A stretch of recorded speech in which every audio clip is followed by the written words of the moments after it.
Have you ever stopped to think about what really matters when everything is about to end?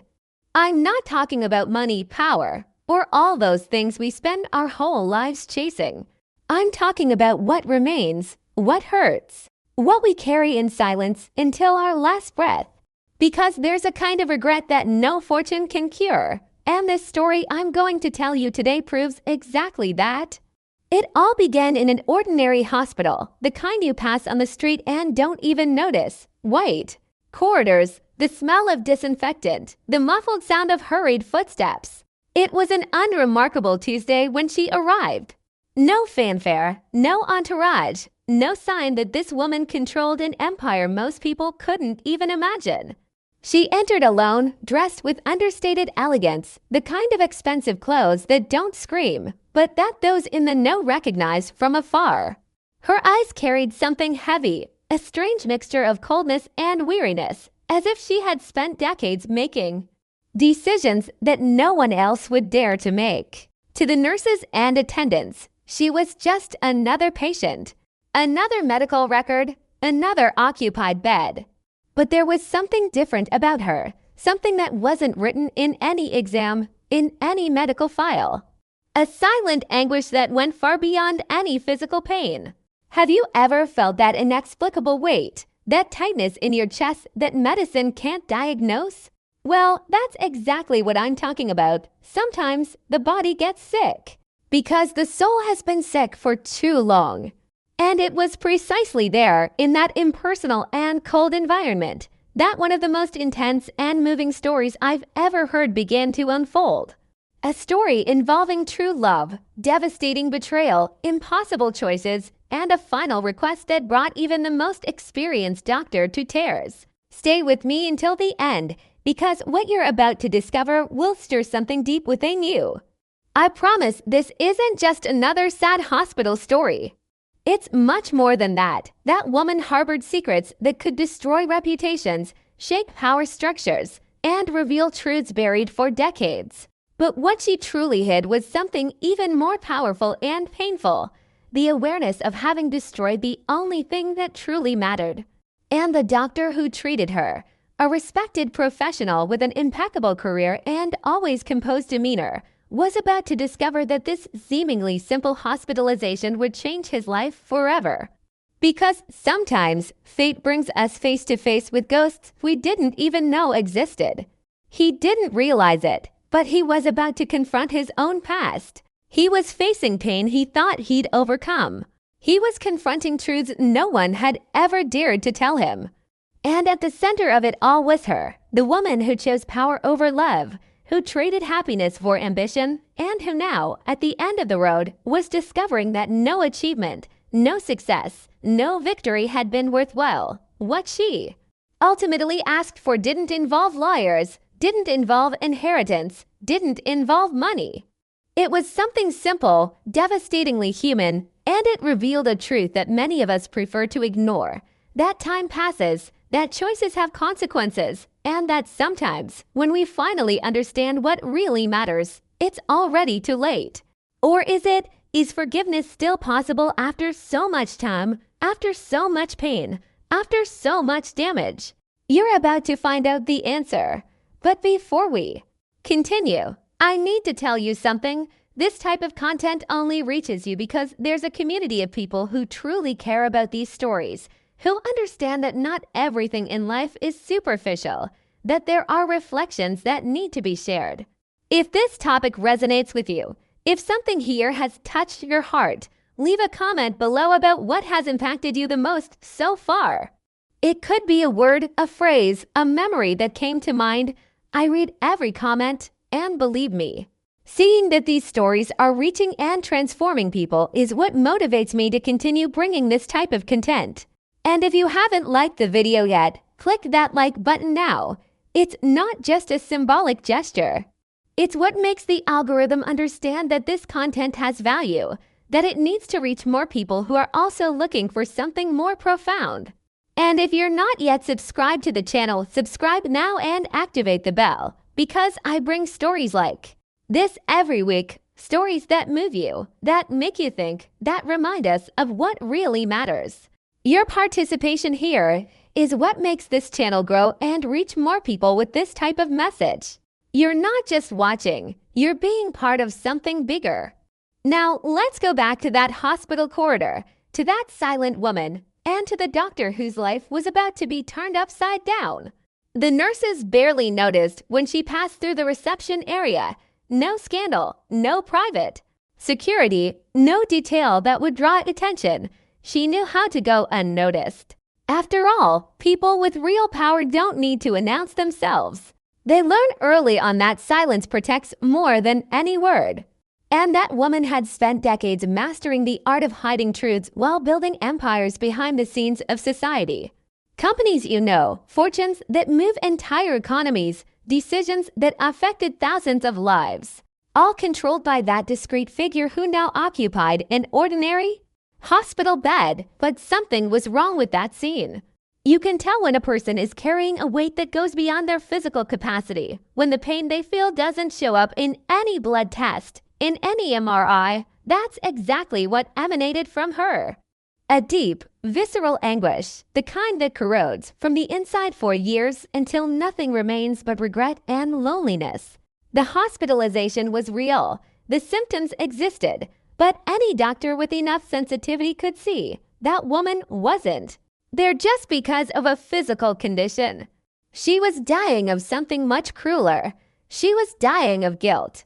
And it was in that moment, in the apparent simplicity of just another routine hospital visit, that a devastating revelation began to unfold. Because sometimes the most radical transformation in our lives happens precisely when we are forced to confront the truths we've spent decades trying to bury. Now I want to delve even deeper into this subject, because this is where the story truly begins to show its hidden face. Comment below, I'm feeling this. Dr. Rafael Menezes wasn't the type of doctor who got emotionally involved with patients. 15 years of practice had taught him that keeping his distance was the only way to survive in that profession without falling apart inside with each difficult diagnosis, each inevitable goodbye. He was respected precisely for that, for his cold competence, his impeccable clinical reasoning, his ability to make difficult decisions without hesitation. But with her, something was different from the very first moment. He entered the room with the medical chart in his hands, ready to perform the standard examination, when his eyes met hers. It was a fraction of a second, but something invisible crossed that space. A strange feeling, almost like recognizing someone you've never seen before. He blinked, tried to ignore it, but the unease remained. In the following days, Raphael found himself returning to her room without any real clinical reason. He prolonged the conversations beyond what was necessary. He observed her gestures with an attention he couldn't explain even to himself. The patient sensed it. She smiled discreetly, as if recognizing something the other person didn't yet understand. One afternoon, while Raphael was adjusting the foredrip, she said softly, almost in a whisper, "Doctor, the tests say I'm fine, right?"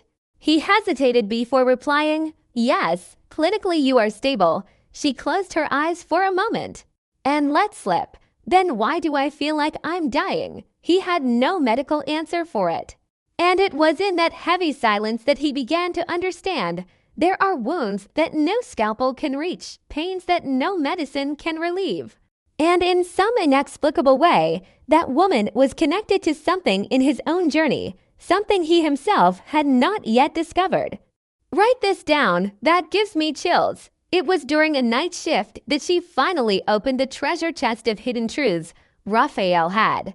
Returned to the room to check her vital signs when he found her awake, staring fixedly at the ceiling. She turned her face towards him and, for the first time, her eyes lacked that calculated coldness. There was fragility there, raw vulnerability. And then she began to speak. She spoke of a time when things were different. Young, passionate, full of dreams that didn't involve fortunes or empires. There was one man, she said, the only one who truly knew her completely. They planned a simple life, far from the constraints of her family, far from the suffocating expectations that pushed her down a path she didn't want to follow. But the pressure came. The choice was brutally placed on the table. Love or power? Happiness or control? Truth or survival in the world she knew? And she chose the empire. But that wasn't all.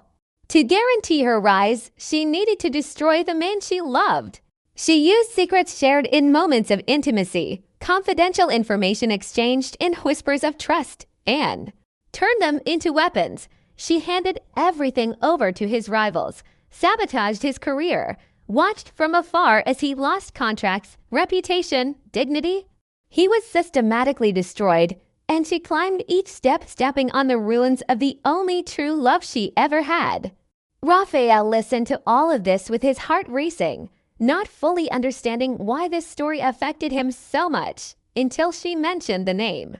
Joe Rafael Tavares, and his world collapsed. That was his father's name, the man who died embittered, bankrupt, alone, without ever explaining to his son the true reason for his sudden ruin. Comment below. I can't believe this. Raphael could have left that room at that very moment. He could have requested a transfer of the case, claimed a conflict of interest, let another doctor take over.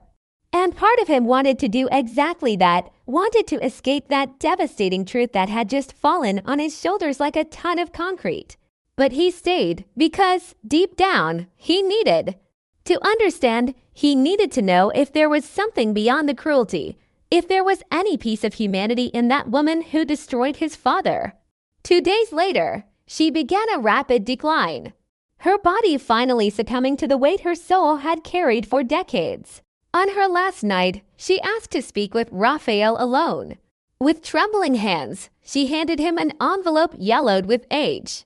"Don't open it now," she whispered, her voice almost inaudible. "Open it when I'm gone, and please do." Once asked inside, she passed away the following morning in silence, as she had lived in recent years. Raphael held the envelope for hours before finding the courage to open it. When he finally did, his hands trembled so much that he almost tore the paper. Inside, there was no will, no valuables, nothing material. Just a handwritten letter, with trembling letters, stained by tears that seemed to have dried long ago. The letter said that her father had forgiven her before he died, that he wrote to her one last time, saying that he understood that despite everything he still loved her, and she never had the courage to reply.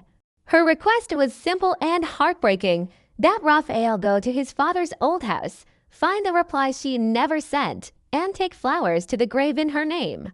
"Write this down." My heart ached. Raphael did exactly as she asked. He went to the old house, now occupied by other people, and with permission found the drawer of the knitstand that his father kept. Locked, there was the letter she mentioned, along with the reply that was never sent. Words of deep regret, of love that never died, of an impossible desire to go back and choose differently.